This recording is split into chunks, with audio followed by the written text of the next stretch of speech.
So after you faked being Muslim again in order to escape, what happens next? When I escaped the Gulag, they told me that other people were looking for me.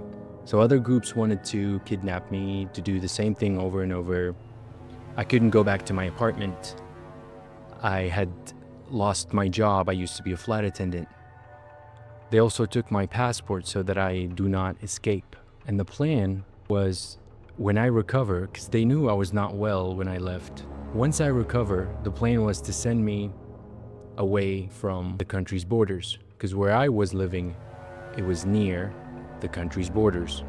They did not want me to leave or escape or get smuggled outside of the country by my church. The moment we left the Gulag, it was my uncle that took me from the Gulag to the place of the Matriarch. We had a lady in my father's side of the family. She was my aunt. She's my biological father's sister. She was the matriarch because she was the eldest, and she played the role of a grandma to me. When we got to her house, she saw the shape that I was in. I had lost a lot of weight. I was limping. I could not speak properly because I had a little bit of the internal bleeding kept building up fluids in my chest. And I couldn't speak as much by the end of it. I could just speak lightly. She saw the shape I was in, and as soon as she saw me, she looked at my uncle and said, "We told you to teach him a lesson, not to get him in this shape." And there was a little bit of a commotion, and he started defending himself, saying things like, "You have no idea what I found on this guy. You have no idea what he's gotten himself into. He should be lucky. This is nothing in comparison to what he deserves."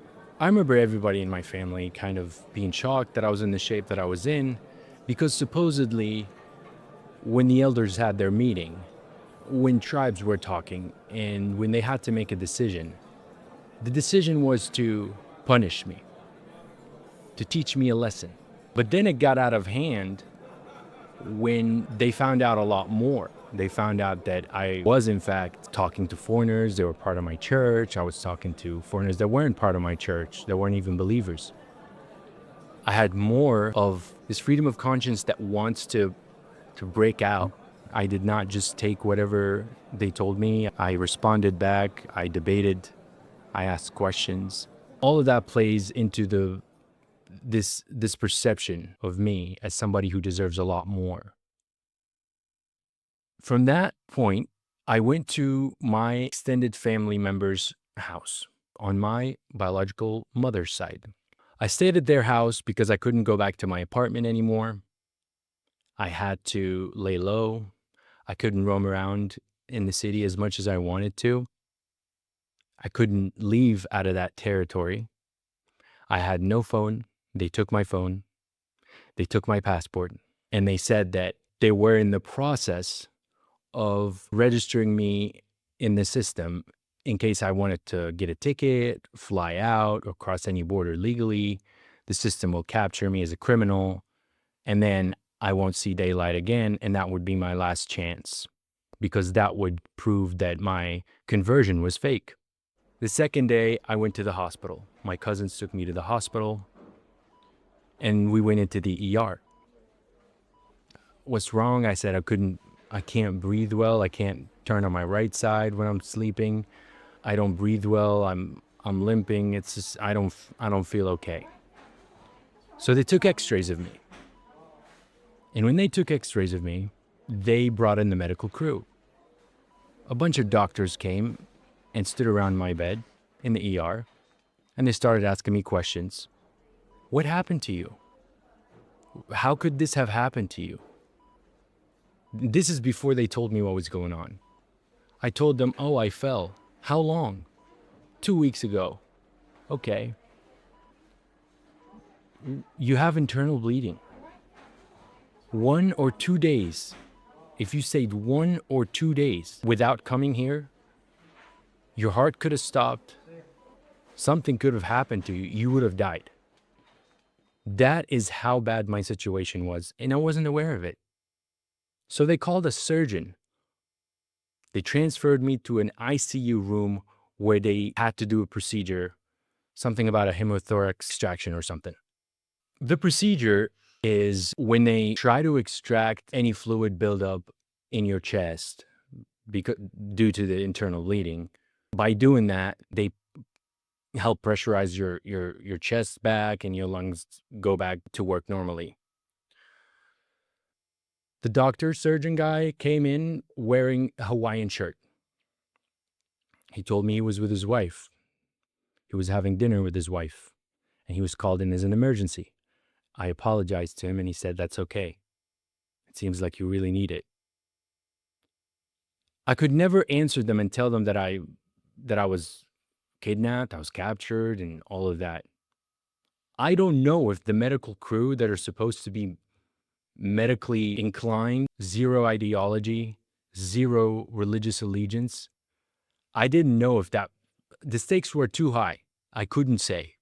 So I just kept it on the low. So the procedure started.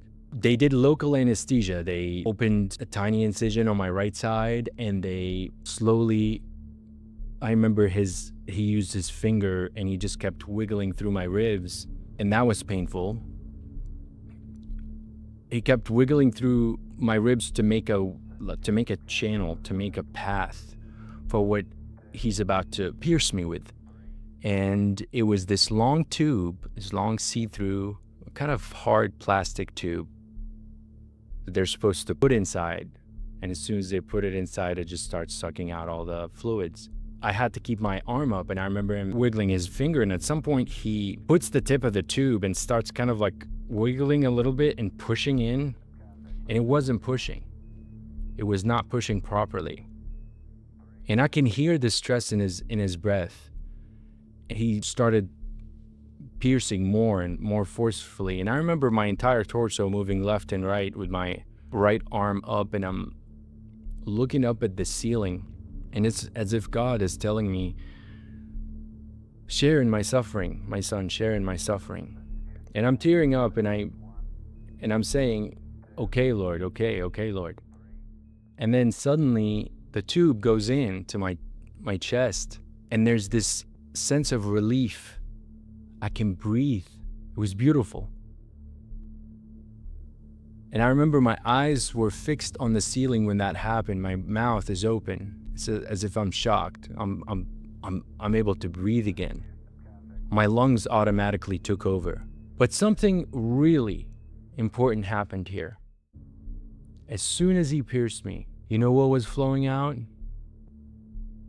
It was blood, followed by water. And that reminded me of the story of Jesus, when there was a Roman soldier who pierced Jesus' side and there was blood and water flowing out. And I'm looking up at the ceiling. There were these patterns in the ceiling, and I'm saying, I understand, Lord. I understand. To this day, I do not know. I have no idea what that means. So if you know what that means, please help me, because I have no idea what that means. Why me? To experience such a direct symbolic revelation. Very, very similar to what Jesus had gone through. Is it identical? Obviously, a guy who pierced me wasn't a Roman soldier, and I wasn't pierced with a spear. But if you're a sane person, you could recognize that I can't explain it. So please help me explain it if you know what this is. After that, the surgeon left, and a lot of the medical crew around him left, and they left me with one person. And it was a Filipino guy. I speak English, so he speaks English. He speaks Arabic too, but it's broken, so I speak English to him. And he asks me and says, honestly, what happened to you? What's wrong? How, like, we don't believe your story. You say you just fell, but like, we're kind of talking about it and we think something is off.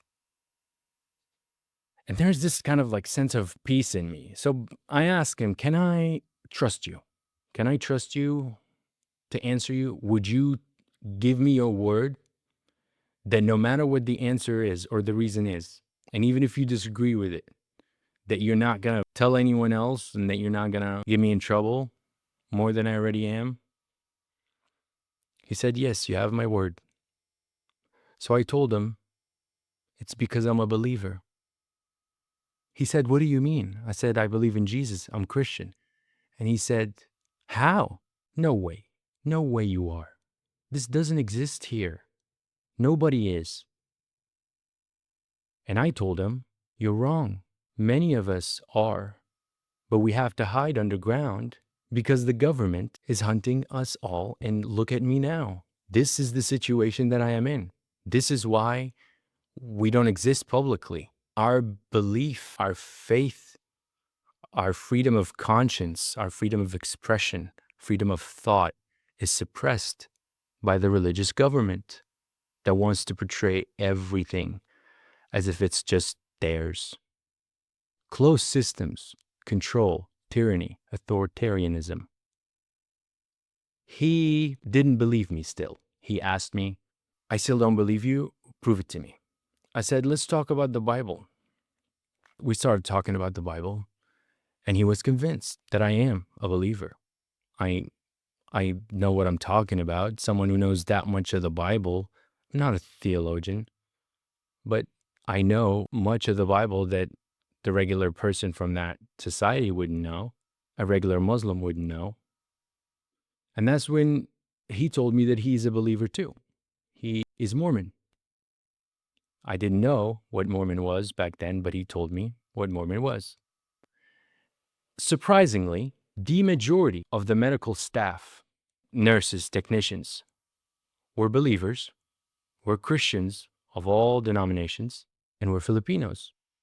I had this sense of I rejected God, I denied God. Remember thinking, wow, I'm Peter, I'm doing that, I felt like I was denying my Savior. I was denying my ultimate love. But then there it is. He did not abandon me. And that was such a warming thing on my soul to feel that God still has me. God still has me in his hand. I'm not forsaken. I'm not cursed. God understands. So my Filipino friend, my Mormon friend, goes and talks to his other Christian friends. They all hear about me and they all keep it on the low. And they start coming to me one by one, encouraging me, loving on me, bringing me fruit, giving me special care. It was maybe 3-4 days after they moved me from the ICU to a recovery room where I stayed for about maybe 6 days or so, and then I left. During those 6 days, I got to know the people more.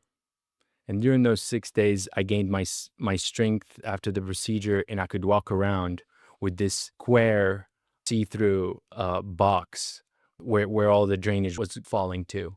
I would they had me wear this gown, right? And I just had my underwear under it, but just the gown. I looked like a crazy person with something sticking out of their body. One of those days, they brought their pastor by secret, and I went into a storage room, and they all laid hands on me, and they prayed for me. I'm emotional speaking about it because it's so precious that regardless of what I've gone through, God still held me. I'm not perfect. I'm nowhere near perfect. I have my own emotions. I have my own sin. God still loves me. I'm his son. Something very important that happened during those days. One of these believers in the hospitals, the staff, I said, hey, I need to contact my underground church. They took my phone. They don't want me to contact anybody. He understood and he gave me his phone. I reached out to my church mentor, an American guy, and I said, hey, it's Jason Bourne. This is the broken Jason Bourne, I said. So here's this guy, my mentor, who's in the US. He had traveled back home. He looks at this Facebook message, and it comes from a random Filipino guy's account. And the guy says, hey, it's broken Jason Bourne. And as soon as he saw it, it's very odd because as soon as I sent it, he saw it. It was weird. It's weird how instantaneous that was. He responded and said, "Dude, we've been looking for you. Where have you been? What happened to you?" There were other people visiting me, people from my own family, from my dad's side of the family. I didn't want them to look at me talking to foreigners. I didn't want them to see that I have access to someone's phone. So I just had to tell them, hey, so and so is a believer.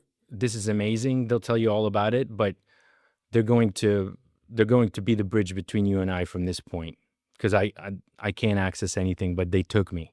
They took me. The guys took me, and I've been gone, and I was in the gulag, and it's crazy. They'll tell you.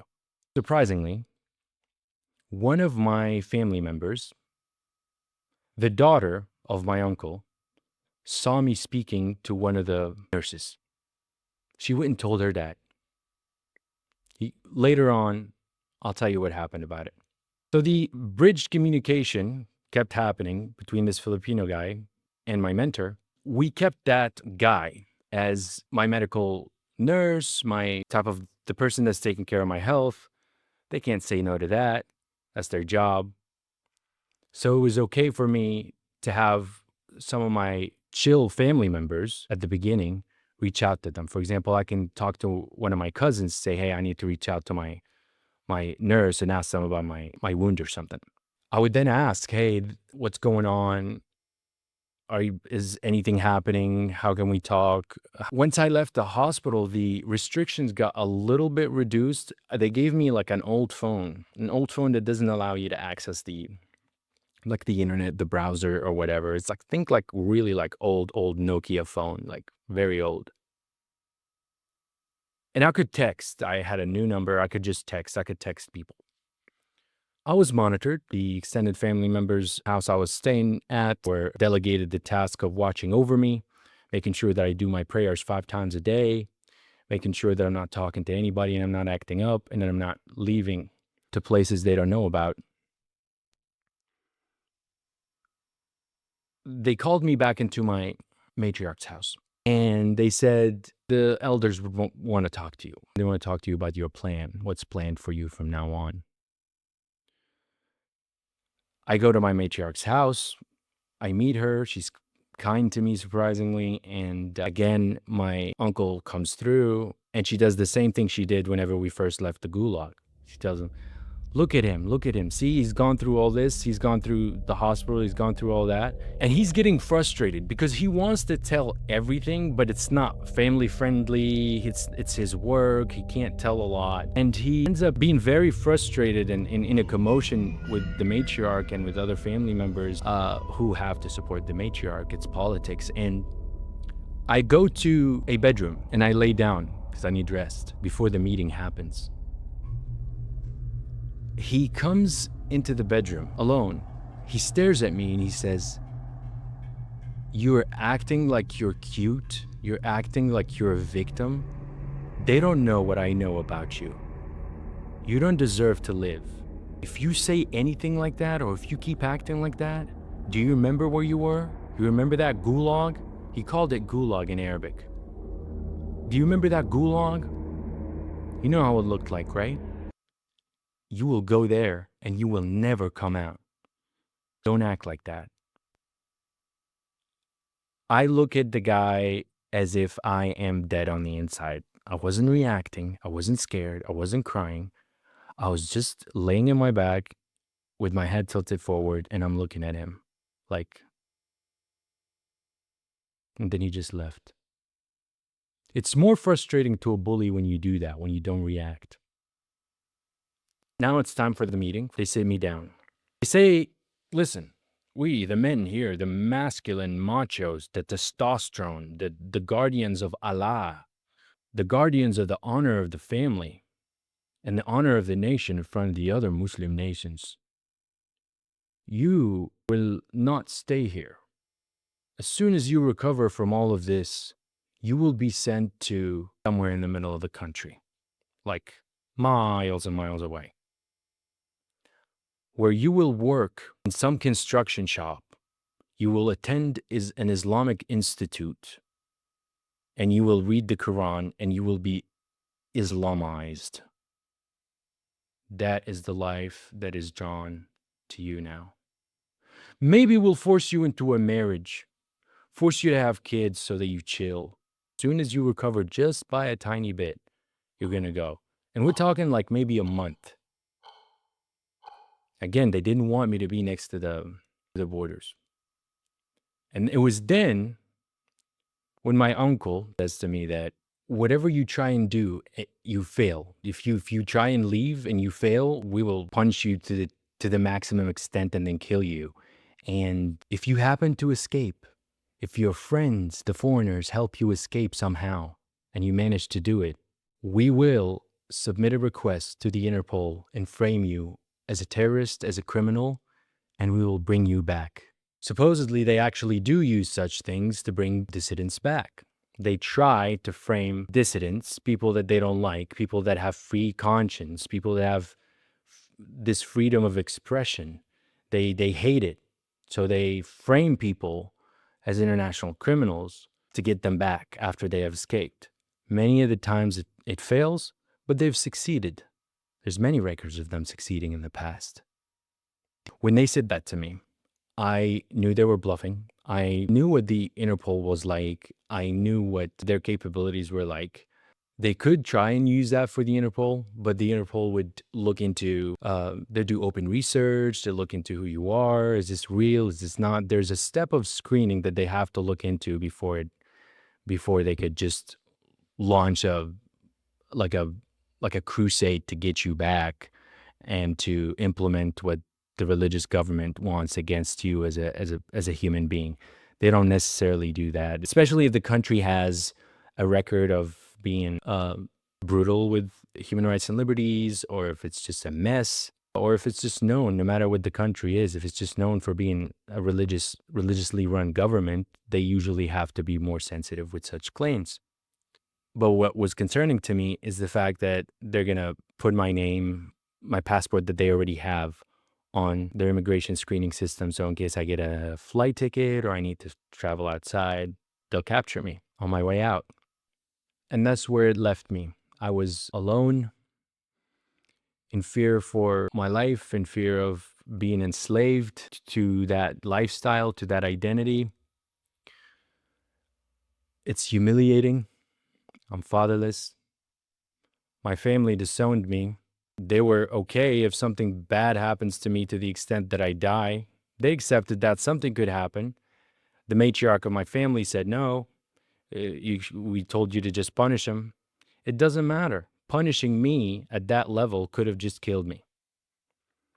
Other Islamic groups were looking for me, who didn't want to give me the privilege of my tribe and my family, who wanted to just kill me. I'm just a nobody. But I also have this mustard seed, a little less than a fraction of a mustard seed of faith that something might happen. I still believe that I'm in God's hands. No matter what my oppressors think, something will happen. And that's when I start praying more for escape, for a miraculous way out of the mess that I'm in. If it's up to me, I wanted SEALs to come down in a chopper and just like shooting, guns blazing, and just take me out and just be like, yup, ciao. But that was just me daydreaming. My escape was not that thrilling necessarily, but it was dramatic and miraculous. What was the moment you planned your escape? I didn't plan my escape myself. I had to, my church helped me, connected me with the general believers of the entire world, people who are willing to help, people from different countries, different continents. What I had with them is a shared belief in God. Now, the details of me getting out, the logistics of what happened, they will remain confidential, private thing. But I can tell you that the biggest contributor to my escape was no matter what happened with my family, with my biological family, I received a new family, God's family, and an actual family that adopted me, and I became their son. So who are these people, you may be wondering? It's my church mentor and his family. It's my church mentor, his wife, and his kids took me in. The kids took me in as their brother. Him and his wife took me in as their son. One of those days after I left that tribal meeting, my biological mother came and visited the extended family member's house.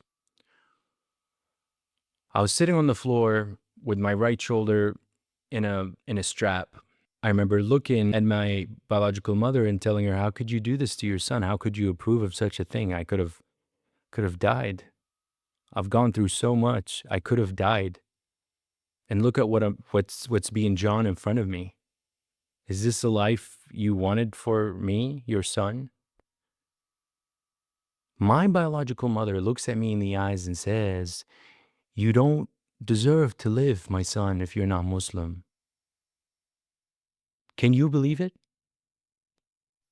What type of faith or ideology makes you say that to your own kid? If that's what your faith or ideology does to you, I guarantee you, you're wrong. No matter what it is, you're wrong. You know what my reaction to my biological mother was? Dead on the inside. The exact same reaction I had when my uncle threatened me with the Gulag again. Dead on the inside. Some days pass and I'm trying to like sleep. There was this kind of night. I'm trying to sleep early. It was like early in the evening. Sleep wouldn't come. So I thought, why not go for a brisk walk, pray, just be out of the house. I'm still recovering, right? I'm still limping. My ribs are still broken. I walk around and I start praying. I'm very emotional. I feel helpless. I feel absolutely helpless. I start crying and and I start praying like it didn't feel like a regular prayer. It felt like I was talking to somebody face to face. And I just kept asking the Lord to be there with me. I'm suffering. I have nobody. I asked the Lord, be here with me. Be here with me. I need you to be here with me in person. You're my heavenly Father, but I wish you were a physical father of mine that I can punch in the face and tell you how much this hurts. Word for word, that's what I said. Nothing happened. Nothing happened. So I just went back to bed and I went to sleep. I wake up the next morning with a text message from my church mentor telling me that him and his wife believe God spoke to them this morning. And this is about like 6 a.m. or something, 5, 6 a.m. He says, God told us to take you in as our son. It's very clear. We are to take you in as our own son. Do you accept that? I was in shock. I was in absolute shock. Is it joy? Is it sadness? What is it that I'm feeling? It's a shock. It is a direct revelation, a response, an answer to what I went to bed wishing for. We would like to take you in as our son. Can you believe it? It's a direct answer, as I said. It is amazing. How could I reject? So I accepted. I said, yes, of course. Yes. So from now on, you're dad to me and your wife is mom? He says, yes, and you are son to us. And boom, dude, I had parents. I have a new family. It's crazy. It's literally crazy. It's not of this world. The parents that I have are sovereign American citizens with the weight of the United States government behind them. These are citizens, taxpayers, people of the free world. God gave me those people as my family. Wow. Think about the contrast between my biological family and this family. It was this family that helped connect me further into the church, into the global church, and it helped me with the way out, which I will not get into. But I will tell you one thing about it. Their lies about putting me in the system, their threats of putting me in the immigration system so that in case I try to leave the country from a legal channel, they'll catch me. Remember, I was a flight attendant. I reached out to some of my contacts in the airport. The day before I purchased the ticket, I renewed my passport. It's another connection. I was a flight attendant. I had many favors and many people. Let's just keep it there. I get a new passport. I renew it. Before I renew it, I reach out and I make sure that I'm not on the system. I renew it in a single day from application to new passport printed in my hand. Early that morning, I check and I ensure that I'm not in the immigration system so that if they're about to give me a new passport, it doesn't come up. And I wasn't there yet. Spent the whole day trying to get the passport. I get the passport. I go get a ticket and I fly out the next morning, early in the morning. My flight included a couple of destinations, a transition period, very short time, and then now I'm in the US. That is what I can tell right now at this point in time without impacting people on the ground, without impacting people that are already imprisoned in fear of retaliation from this government. The coming episode will be the last episode. It will be episode 4. And episode 4 will be the journey of my life in the United States of America. What I think United States of America is, what I think the church is like, what I found, the healing, kindness, diversity, freedom, belonging. That's what the Lord gave me. And it was through this country, to give me parents from this country, to give me friends from this country, to give me family. So thank you for watching. Like, subscribe, and I will see you soon. Episode 4.